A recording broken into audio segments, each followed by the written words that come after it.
Hi, I'm going to finish the Monet wheat stacks #2 painting this morning. Just a couple of touch-ups and a dab here and there, and we'll call it done. So I'm going to pan this around to show it to you, and then you won't see my face anymore. Okay, and I'm hoping, let's move it over a little more so you can see my reference. Okay. What I'm also showing you is, since the last layer, I've just left my Winsor Newton water-soluble oils on the palette. And I was going to throw this away, but I thought, well, I'll try mixing a little bit of water. You can use distilled water, or if you have really nice tap water, you can. And see, oh boy, all right. Put a little water in it and you can still move it around, and it's thicker, which is what I need to get the texture of the last layer. Okay, so I'm going over here. I'm going to show you this. The reference here, I see I've got some yellow, green, white, some brown down here that I need to do. So what I'm going to do first, I think, is to put this really pale yellow in here.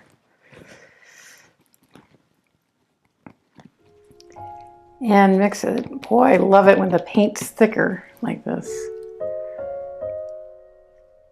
Okay, notice the demi-tache. I'm also not covering every square inch because I've done all this wonderful work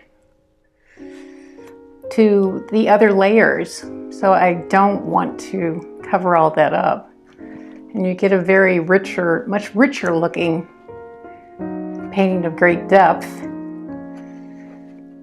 Okay, just covered that up a bit. I'm going to reach around here and take my paper towels.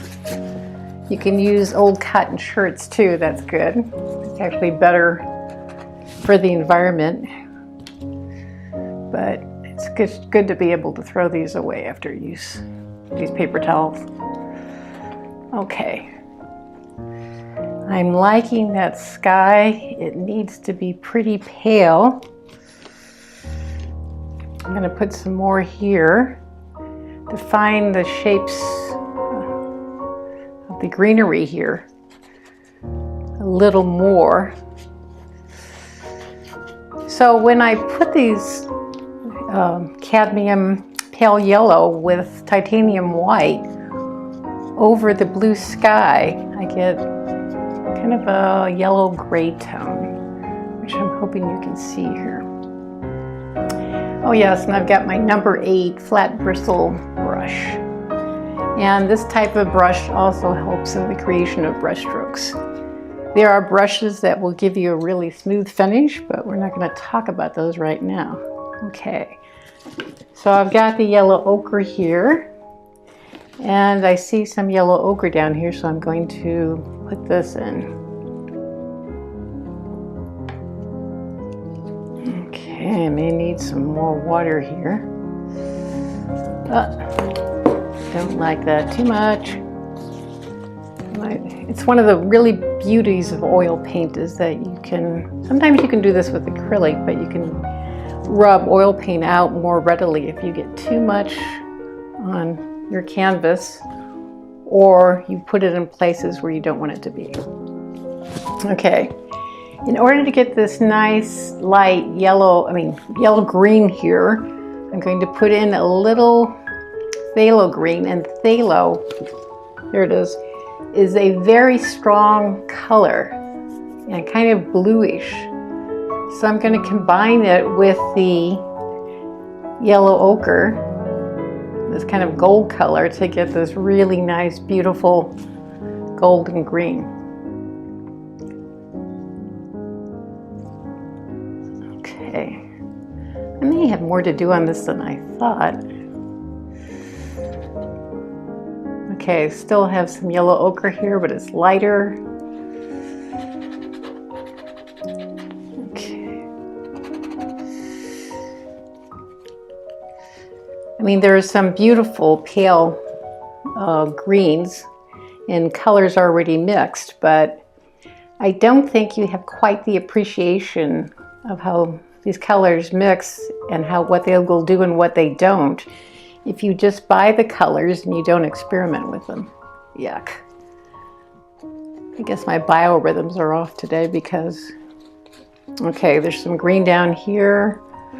Right there's some bits of dark green, and the reason for that is it echoes this darker green blues here and makes your eye travel down to the bottom of the painting. Okay. Now, if I want some brown here, I'm going to mix the phthalo green with the crimson red, alizarin crimson red. Oof, that is really dark. Okay, now that I've got it that dark, I'll just put it in here. It probably looks black to you, but it's really green and red. There are times for using a really black.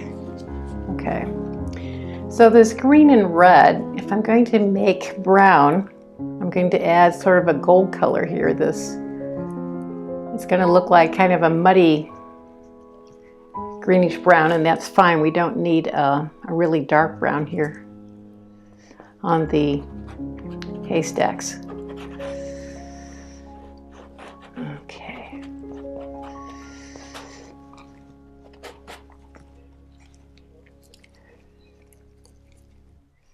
Green, maybe I need a little bit more alizarin here. So I'm grabbing my 5 paint set, alizarin crimson.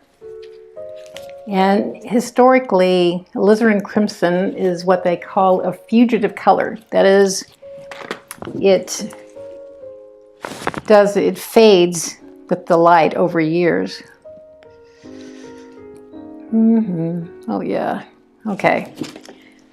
I used the alizarin crimson. It's still got some green in it, phthalo green, put in some cad yellow light, and I have more of the green I was looking for.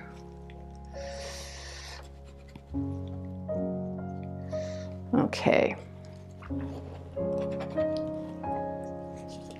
Now,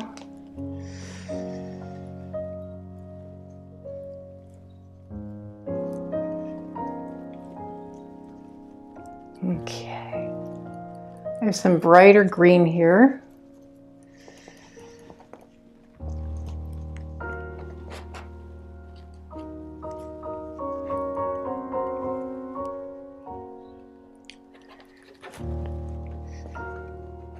You know, okay, I'm going to put some white, cadmium white. What did I do with the cad white? Shit. Okay, here it is.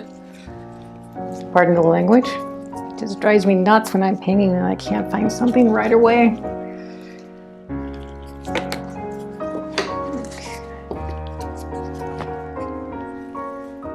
And I think I wipe off use some of this color down here. Notice the demi-tache technique where I just touch the painting with short strokes. I'm thinking this may require yet another layer to really get it to look like Monet.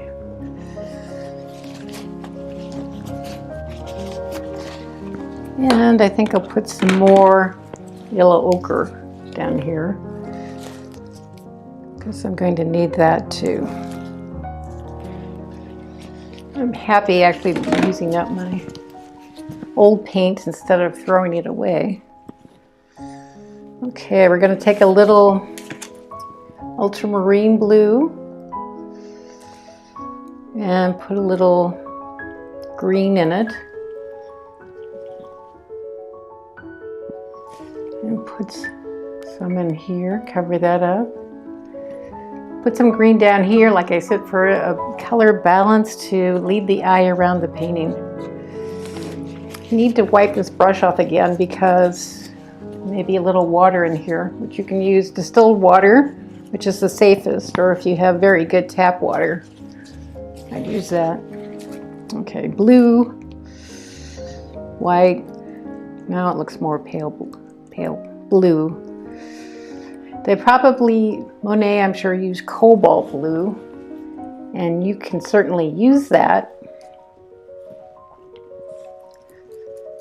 Okay.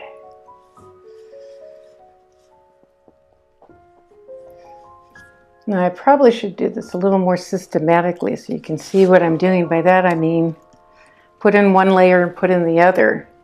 But what I tend to do, and a lot of artists do, is to work the whole painting at once. That is, make sure the whole painting is about the same level of finish. So you can compare different parts of it and see if anything needs to be corrected or done. All right. Okay, I've got a little purple up here, so I'm going to put some alizarin crimson with the ultramarine blue and a little white, and I get this really grayed down purple. And as if you recall, I've said in other videos that no matter how, I think I want to make this a little brighter. No matter how bright the day, let me get back to that, the colors in the landscape are always going to be a little grayed down because of the atmosphere. And if you do really, really bright colors without mixing them, you'll get pretty colors, but you'll say to yourself, well, it doesn't really look like the colors I see here are the colors in the painting. Okay.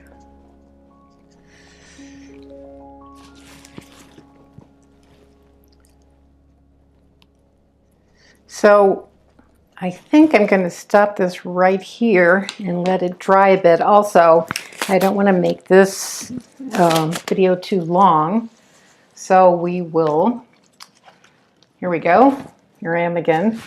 We'll pick it up in the next video. Okay.